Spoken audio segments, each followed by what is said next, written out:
আমরা কিন্তু প্রথমে দেওঘর গিয়েছিলাম, দেওঘর থেকে তারপর হচ্ছে পুরী গিয়েছিলাম।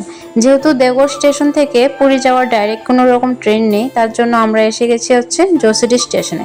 যশোডি স্টেশন থেকে পুরী যাওয়ার ট্রেন আছে ডাইরেক্ট, তো আমরা এখানে স্টেশনের মধ্যে এসে ওয়েট করছিলাম ট্রেনের জন্য। আমাদের ট্রেন কিন্তু 12টা চলে এসেছিল, কিন্তু আমরা স্টেশনে এসে গেছি হচ্ছে 12টার সময়। কিন্তু তাড়াতাড়ি এসে কোনো লাভ হয়নি, কারণ ট্রেন তো কখনোই সঠিক টাইমে আসে না। ট্রেন আসতে আসতে প্রায় 1:15 বেজে গিয়েছিল। আর এখানে আমি ট্রেনে উঠে কোনো রকম ভিডিও কন্টিনিউ করিনি, কারণ প্রচন্ড পরিমাণ ভিড় ছিল।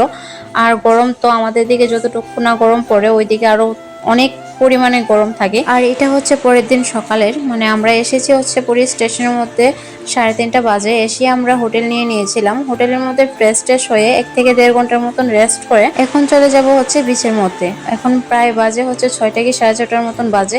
তো ফার্স্ট টাইম সমুদ্র দেখার যে এক্সপিরিয়েন্সটা, সেটা একটু আলাদাই ছিল। তো এখন চলে যাচ্ছে হচ্ছে এই বিচটা হচ্ছে হোটেল থেকে বেশি একটা দূরে না, কাছেই। আর এখন সকাল সকাল কোনো দোকান পার্টি খুলেনি, আমরা এতটা সকাল সকাল গিয়েছিলাম। অনেকটা দূর থেকেই কিন্তু সমুদ্র ঢেউয়ের আওয়াজ শোনা যাচ্ছিল। আর এখানে দেখুন বালির মধ্যে আমার পা ঢুকে যাচ্ছে। আমি ভালোভাবে হাঁটতেও পারছিলাম না, তার জন্য জুতো হাতে নিয়ে নিলাম। আর আমার মুখের এক্সপ্রেশন দেখলেই বুঝতে পারবেন আমি কতটা এক্সাইটেড ছিলাম। আমার হাজবেন্ড কিন্তু আগে আগে চলে যাচ্ছিল, তো আমি বললাম যে দাঁড়াও, আমি একটু ভিডিও করে নিই, তুমি আগে আগে চলে যাচ্ছ।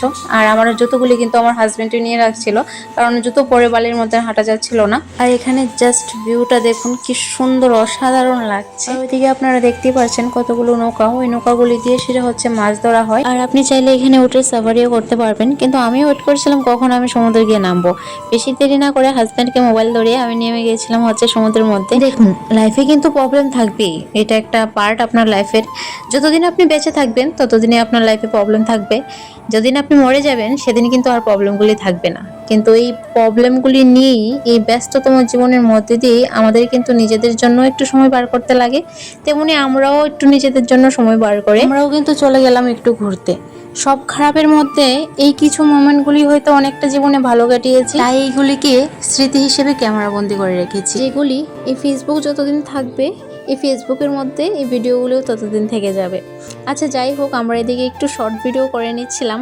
আর এই শর্ট ভিডিও করতে গিয়ে যে কতবার আমাদের টেক নিতে হয়েছে কি বলবো। ওই শর্ট ভিডিওগুলি তো আস্তে আস্তে আপনাদের সাথে শেয়ার করছি, কিন্তু সবগুলি শর্ট ভিডিও শেয়ার করে উঠতে পারিনি এখনো, কারণ এডিট করতে অনেকটাই সময় লাগে। আর আমার কাছে অনেকটাই সময়ের শর্ট, তার জন্য যতটুকুই পারছি ততটুকুই আপনাদের সাথে শেয়ার করছি।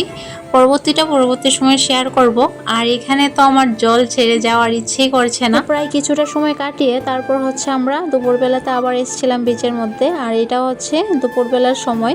আর ওই সময় যা এনজয় করেছি আমরা, ওইটা বলার মতন না। শুধু আমরাই না, যারা যারা ওইখানে গিয়েছে তারা সবাই এনজয় করেছে। তারা হয়তো আমাদের জন্য অচেনা, তাদের জন্য আমরাও অচেনা, কিন্তু ওইখানে গিয়ে কিন্তু সবাই একসাথে আমরা এনজয় করেছিলাম।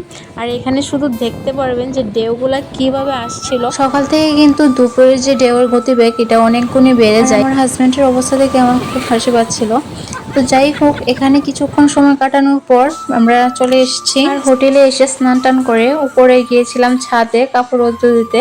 আর কাপড় রোদ্র দিতে গিয়ে দেখি এত সুন্দর ভিউ ছাদ থেকে দেখা যাচ্ছিল সমুদ্রের, মানে বলার বাইরে। খুবই সুন্দর লাগছিল, দূর দূরান্ত শুধু সমুদ্র দেখা যাচ্ছিল। তো ভাবছিলাম যে এখানের মানুষগুলা কিন্তু খুব সুন্দরভাবে এই জিনিসটাকে উপভোগ করে। হ্যাঁ, আপনার কাছে টাকা থাকলে আপনি দুনিয়ার সব জায়গায় যেতে পারবেন। আর যদি আপনার কাছে টাকা না থাকে, তো লাইফে কোনো কিছুই আপনি করতে পারবেন না। তার জন্যই টাকা ইনকাম করাটা খুবই একটা গুরুত্বপূর্ণ জিনিস। তো আজকের ভিডিওটা এতটুকু পর্যন্তই। ভিডিওটা কেমন লাগলো অবশ্যই